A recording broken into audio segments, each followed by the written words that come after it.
අන්තරක් කරන්න දෙන්නේ නැහැ. හැබැයි කාන්තරගේ රැකියාවක් කරන්න ජීවත් වෙන්න ඒ උපපුරවැසි භාවය නතරන කාන්තරාකාර ඉගෙන ගන්නවා. කාන්තරාකාර වෙනකොට කාන්තර නැත්නම් කාන්ත ඉගෙන ගන්නවා. එංගලන්තේ කියලා ඉංග්‍රීසි ඉගෙන ගන්නවා. ජපානයේ කියලා කවුරුත් මේ සෙල්ලම් දාන්නේ ජපානයේ ජපාන ජීවත් වෙන්න ඕන ජපාන භාෂාව ඉගෙන ගන්නවා. චීනට ගියොත් චීන භාෂාව ඉගෙන ගන්නවා. මැලේසියාවට ගියොත් මැලේ භාෂාව ඉගෙන ගන්නවා. ජර්මනියට ගියොත් ජර්මන් භාෂාව ඉගෙන ගන්නවා. ඉතාලියට ගියොත් ඉතාලි භාෂාව ඉගෙන ගන්නවා. වැඩි ඕනේ වැඩකට කියනකොට මෙහි අරක් භාෂාව ඉගෙන යනවා.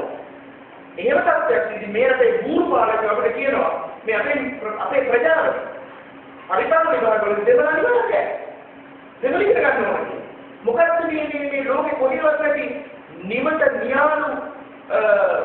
න්‍යාලු දෙපටි පිළිවෙල. ඒ නිසා අපි කියන්න ඕන මේ රටේ දෙමළ ජනතාව ජීවත් වෙනවා.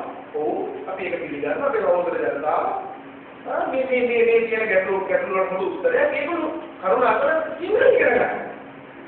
ඒක නොකර මේ සිද්ධ වෙන කාරණා වලින් වෙන්නේ මොකක්ද? අනාගතයේදී තව තවත් ගැටලු වලට මුල පිරෙන එකයි.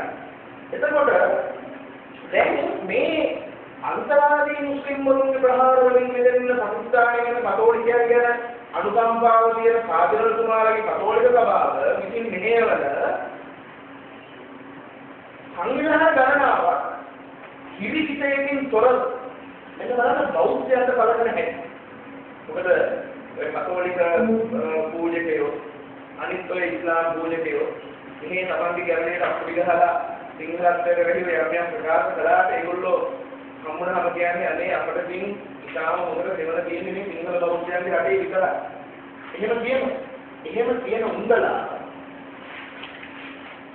අපේ ඉන්නේ මහා යතිවරු කියන උන්දලට මේ හොඳ පරණ දෙනවා අපිට පොඩ්ඩක් කියලා මේවා මෙලින් කතා කරා. දැන් මේ පාකිස්තානයෙන් එන අන්තරාදීන්ට කතෝලිකයන්ට රැකවන්න ගන්න පුළුවන්. ඒක කිසි ප්‍රශ්නයක් නැහැ. ඊගොල්ලෝ මේ කතෝලික සභාවේ ඒක ඇතුළත් නැහැ. දැන්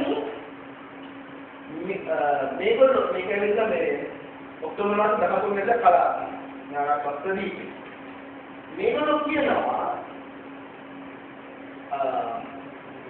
ඉතුහාට කතෝලික දහම රැකගැනීමේ ජාතික ව්‍යාපාරය කතෝලික ජනතාවගෙන් ඉල්ල හිටිනවා මොකක්ද වත්තල ප්‍රදේශයේ අපේ බෞද්ධ මහත්තේ අක්කරයක පමණ ඉඩමක් කරගෙන ඔහු නිවාස සංකීර්ණයක් හදන්න වැඩ පිළිවෙලක් පිළිත් කළා. ඒ නිවාස ඒ වැඩ පිළිවෙලේ මුකුත් දක්වලා නැහැ මේ නිවාස දෙන්නේ බෞද්ධයන් විතරයි කියලා. දැන් මොකද මේ රටේ මේ දැන් අපේ වැඩි හරියක් ඉඩම් මිලදී අරගෙන එබිලි කරලා විකුණන්නේ ඉඩම් පත්ති කර විකුණන්නේ ඉඩම් මිලදී කරුවෝ ගොඩක් අය සිංහලයි කරන්නේ. ඒගොල්ලෝ තමයි මේ පොළොන්නරුව දිනාර කරලා ඒක කොහොම හරි දැන් සුන්දරයි. අර සාගතේ කටයුතු කරන හැබැයි ඔකනවත් පොලිස් මාන නැහැ මේ ඉඩම් දෙන්නේ සිංහලයන් විතරයි කියලා.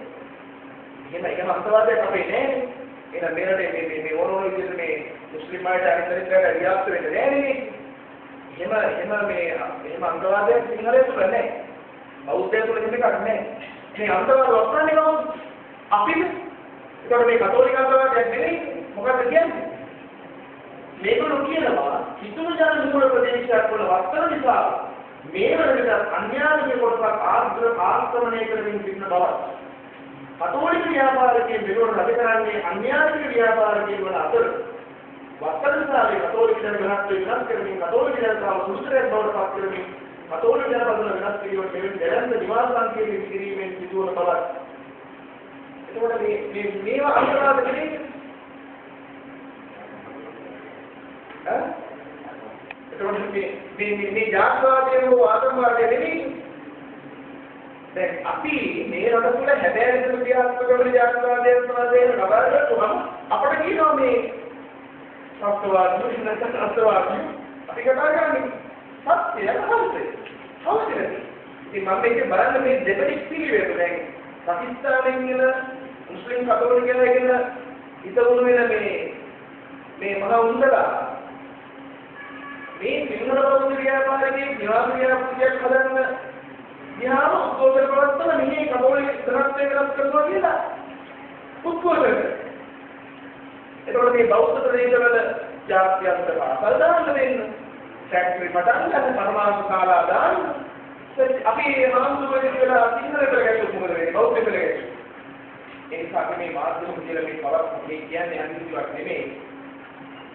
අපි අතෙක් පිළිදීම තමයි මේ අන්තවාදවලට විරුද්ධ වෙන්නේ. ඒ වගේම මූලධර්මවාදයන් විරුද්ධ වෙන්නේ. දැන් අපි පටන් ගත්තොත් දැන් විශ්වේෂණලා දෙමළ සමුදායේ මන්ත්‍රීවරු ඔක්කොම කියනවානේ මේ අපේ ප්‍රදේශ මේ අපේ පළාත්.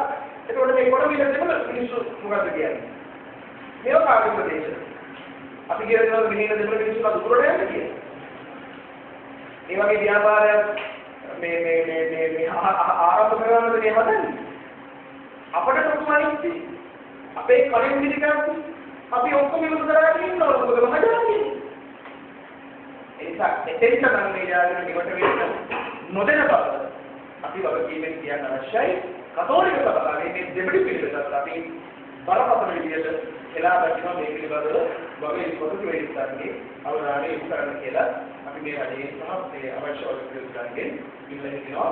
අපි ආරාධනා කරනවා දක්ෂිකාණගේ අපේ ප්‍රධාන විද්‍යාලය වගේ අපේ සම්බන්ධතාවයට ආචාර්ය දක්ෂිකාණගේ මුඛ්‍යත ශිෂ්‍යයන් ජාතක පාඨක අපි ගොඩනගන්න බලාපොරොත්තු වෙන මේ විශ්වවිද්‍යාලය තුළ ඒ වගේම මේ සමාජ සංවිධානයක මොහොතේ සංවිධානයක අධ්‍යාපනය සම්බන්ධයෙන් වෙන වැඩ පිළිවෙලක් මොකද අපි දන්නවා මේ ජාත්‍යන්තර පාසල් පමණක් නෙමෙයි විශ්වවිද්‍යාල බව සෞඛ්‍ය විශ්වවිද්‍යාල බව මේක පටන් ගන්න ඕනේ කියලා අපිත් තියෙනවා. මොකද අපි දන්නවා අපේ දරුවෝ චීන බංග්ලාදේශ වගේ රටවල් වල ගිහිල්ලා අපාය වගේ දුක් විඳින සමහර බැංකුවල අපේ දරුවෝ ඉගෙන ගන්නවා. ඉතින් ඒ නිසා මේක පිළිබඳව විධිමත් කතිකාවක් ඇති වී ඉන්නේ